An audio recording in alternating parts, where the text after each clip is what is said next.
To'g'ri, endi kim uchundir bu juda oddiy maktab bo'lishi mumkin. Biz uchun xuddi bir nima deydi, bir ishonmay bolamizni qilib ko'tarib kelayotgan maktabimizda va aniqrog'i bu o'zimizni qora ko'zlarimiz uchun tashkillashtirilayotgan maktab.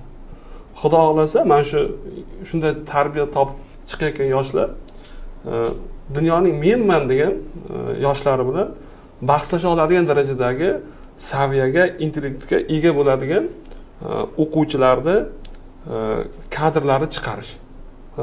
Shuni asos qilib o'sha maktabni o'zi tashkillashtiryapmiz. Endi ko'p narsalar bor. Bu yerda maktabning ochilishiga sabablar sanaydigan bo'lsa, juda ko'p sabab bor. Eng avvalo, mayli agar shaxsiy o'zimda oladigan bo'lsam, o'sha farzandimni o'qitishga loyiq bo'ladigan maktab bo'lishini xohlayman.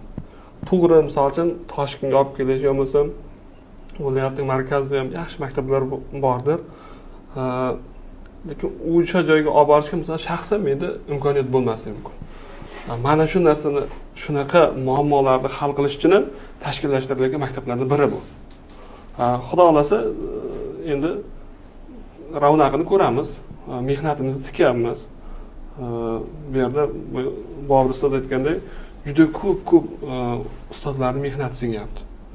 Nasib bo'lsa, natijalar yaxshi bo'ladi.